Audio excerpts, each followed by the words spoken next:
नमस्कार, आप देख रहे हैं 4 PM। मैं हूं आपके साथ सिमरन।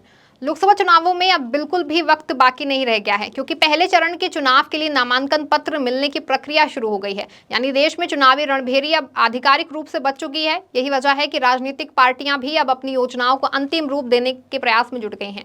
इस बीच केंद्र की सत्ताधारी पार्टी भाजपा एक बार फिर देश की सत्ता पर राज करने की फिराक में लगी है। भाजपा जीत की हैट्रिक लगाकर लगातार तीसरी बार सत्ता के सिंहासन पर आसीन होना चाहती है, जिसके लिए बीजेपी ने अब की बार 400 पार का लक्ष्य निर्धारित कर किया है। अब अपने इस लक्ष्य को पाने के लिए भाजपा पूरी ताकत से जुट गई है। पीएम मोदी खुद लगातार चुनावी सभाएं कर रहे हैं और लोगों को संबोधित करके तरह तरह के प्रलोभन दे रहे हैं। हालांकि 400 पार का लक्ष्य इतना आसान तो है नहीं, ये बात खुद पीएम मोदी और भाजपा भी जानती है। इसीलिए अपने इस लक्ष्य को पाने के लिए भाजपा साउथ पर काफी फोकस कर रही है, क्योंकि बीजेपी जानती है कि अगर इस मुश्किल लक्ष्य को पाना है तो दक्षिण के दुर्गों को हासिल करना होगा। हालांकि भाजपा के लिए दक्षिण का किला भेदना आसान तो है नहीं। पिछले 10 साल में नरेंद्र मोदी के केंद्र की राजनीति में आने के बाद से बीजेपी ने उत्तर भारत में तो अपना डंका बजाया है और शानदार तरीके से भगवा लहराया है, लेकिन दक्षिण को भेदना मोदी के लिए भी मुश्किल रहा है। यही वजह है कि इन 10 सालों में दक्षिण में भाजपा के पैर जमाने में मोदी भी विफल रहे हैं। हालांकि पिछले लोकसभा चुनाव में भाजपा ने दक्षिण में 29 सीटें हासिल की थी। इस दौरान उनके लिए दक्षिण का प्रवेश द्वार बना था कर्नाटक, जहां 2019 के लोकसभा चुनाव के वक्त बीजेपी की ही सरकार भी थी। इसका फायदा पार्टी को लोकसभा चुनाव में भी मिला और भाजपा ने कर्नाटक की 28 लोकसभा सीटों में से 25 पर अपना सीधा कब्जा जमा लिया। इसी के अलावा 4 सीटें पार्टी ने तेलंगाना में हासिल की थीं, जिसके बाद ये माना जाने लगा था कि कर्नाटक के जरिए भाजपा दक्षिण में प्रवेश कर सकेगी। लेकिन अब 5 साल बाद फिर से लोकसभा का चुनाव आया है तो भाजपा की हालत कर्नाटक में पहले से भी ज्यादा बदतर हो गई है। जिस तरह से कर्नाटक को भाजपा अपने लिए दक्षिण का प्रवेश द्वार मान रही थी, वही कर्नाटक को खुद जीतना भाजपा के लिए अब मुश्किल हो गया है, क्योंकि 2023 के कर्नाटक विधानसभा में मिली पार्टी को हार के बाद प्रदेश में भाजपा की स्थिति दिन ब दिन खराब होती जा रही है। यही कारण है कि अब जब लोकसभा चुनाव सर पर है तो पार्टी के अंदर बगावत और नाराजगी, ये दोनों चीजें साफ नजर आ रही है। दरअसल ये नाराजगी और ये बगावत पार्टी द्वारा अपने 20 उम्मीदवारों के ऐलान के बाद देखने को मिली है। इसी बगावत व नाराजगी ने प्रदेश में भाजपा के लिए मुश्किलें खड़ी कर दी हैं। दरअसल भाजपा 400 पार का जो अपना लक्ष्य लेकर चल रही है, उस लक्ष्य को पाने के लिए भाजपा के लिए कर्नाटक सबसे अहम राज्य है। यहाँ पार्टी सत्ता में भी रह चुकी है और राज्य के 28 में से 25 सांसद बीजेपी के ही हैं। हालांकि राज्य में सत्ता से बाहर होने के बाद बीजेपी के लिए मुश्किलें बढ़ चुकी हैं। राज्य के पूर्व उप मुख्यमंत्री KS ईश्वरप्पा की बगावत ने भारतीय जनता पार्टी की मुश्किलें और बढ़ा दी हैं। यहाँ बीजेपी के नेता ही पार्टी की राह में रोड़ा बन रहे हैं। इतना ही नहीं, प्रदेश में लगातार पार्टी के अंदर बढ़ रही बगावत को देखते हुए भाजपा के लिए मुश्किलें कम होने का नाम नहीं ले रही हैं। कुछ मीडिया रिपोर्ट्स के मुताबिक भारतीय जनता पार्टी की उच्च स्तरीय बैठक की गोपनीय जो बातें हैं उनको सार्वजनिक किया जा रहा है। इससे लोकसभा चुनाव को लेकर के पार्टी की रणनीति कमजोर हो रही है और संगठन में असंतोष बढ़ रहा है। तभी ये कहा जा रहा है कि बीजेपी के ये नेता विभीषण बनकर के पार्टी की मुश्किलें बढ़ा रहे हैं।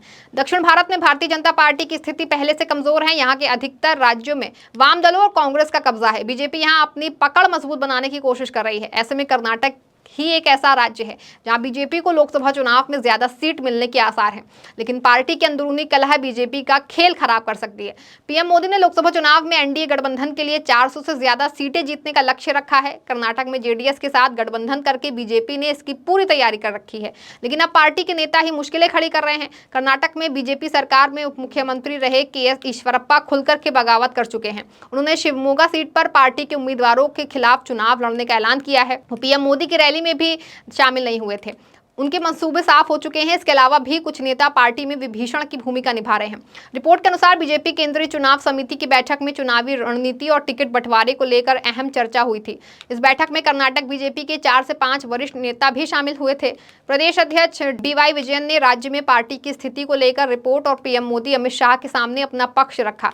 हालांकि इस गोपनीय बातों को लीक कर दिया गया था। इसके बाद ही ये भी कहा गया था कि BS येदियुरप्पा और BY विजयन कुछ नेताओं का समर्थन कर रहे हैं और कुछ के खिलाफ हैं। इससे पार्टी की मुश्किलें बढ़ रही हैं। भाजपा आलाकमान की तमाम कोशिशों के बावजूद प्रदेश में बीजेपी के लिए मुश्किलें कम होने का नाम नहीं ले रही हैं। इसीलिए अभी तक पार्टी यहां पर सभी सीटों पर अपने उम्मीदवार भी अभी तक घोषित नहीं कर पाई है। एक और जहां पार्टी के अपने ही नेता भाजपा के लिए मुश्किलें खड़ी कर रहे हैं और अंदरूनी कलह से पार्टी के लिए आगे की राह कठिन बना रहे हैं, तो वहीं अब दूसरी ओर प्रदेश में पार्टी के सहयोगी दल जनता दल सेक्युलर की ओर से भी नाराजगी की खबरें हैं सामने आने लगी हैं। लोकसभा चुनाव से पहले कर्नाटक में सीट बंटवारे के मुद्दे पर जेडीएस में नाराजगी जताई है। सीट बंटवारे के मुद्दे पर नाराजगी जताते हुए जेडीएस के प्रदेश अध्यक्ष एचडी कुमारस्वामी का कहना है कि उन्हें विश्वास है कि क्षेत्रीय पार्टियों को 3 से 4 सीटें मिलेंगी। दरअसल ऐसा बताया जा रहा है कि भाजपा जेडीएस को 2 सीट देना चाह रही है। जेडीएस पिछले साल ही राष्ट्रीय जनतांत्रिक गठबंधन में शामिल हो गई थी और अब पार्टी ने भाजपा के साथ चुनावी गठबंधन किया है। वहीं जेडीएस को 3 सीटों मांड्या, हासन और कोलार से चुनाव लड़ने की उम्मीद है। वहीं देवेगौड़ा के दामाद डॉक्टर सीएन मंजुनाथ को भाजपा के टिकट पर बेंगलुरु ग्रामीण से उम्मीदवार बनाया गया है। सूत्रों के अनुसार भाजपा कोलार सीट जेडीएस को देने के लिए तैयार नहीं है, जिस पर जेडीएस ने नाराजगी जताई है। यही वजह है कि जेडीएस और भाजपा के बीच भी सीट बंटवारे को लेकर तनातनी बनी हुई है। हालांकि इस पूरे मामले पर भाजपा के प्रदेश अध्यक्ष बीवाई विजेंद्र ने विश्वास जताया है कि इस मामले को सौहार्दपूर्ण ढंग से हल कर लिया जाएगा। उन्होंने कहा कि भाजपा और जेडीएस के बीच हर मुद्दे पर चर्चा हो रही है और जल्द ही इन चर्चाओं का सुखद परिणाम मिलेगा।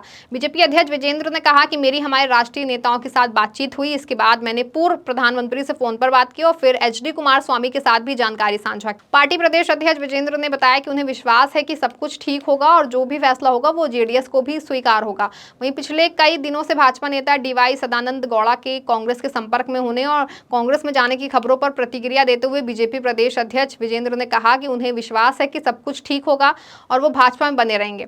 बता दें कि गौड़ा उत्तर बेंगलुरु सीट से टिकट नहीं दिए जाने से नाराज हैं। उनके कांग्रेस में जाने की चर्चाएं पिछले कई दिनों से चर्चा में बनी हुई हैं। फिलहाल भाजपा भले सब कुछ ठीक होने की बात कहे, लेकिन वर्तमान परिस्थितियों को देख करके ये लग रहा है कि कर्नाटक में भाजपा की हालत काफी खराब बनी हुई है। ऐसे में दक्षिण में प्रवेश के लिए भाजपा जिस कर्नाटक को अपना एंट्री गेट समझ रही थी, उसमें भी अब ताला लग जाने से बीजेपी की हालत बहुत खराब हो गई है और अब उसके साउथ में एंट्री पर भी ताला लटकता दिखाई दे रहा है, जिससे 400 पार का बीजेपी का सपना भी चकनाचूर होता नजर आ रहा है। फिलहाल के लिए खबर में बस इतना ही। तब तक के लिए आप देखते रहें 4 PM। धन्यवाद।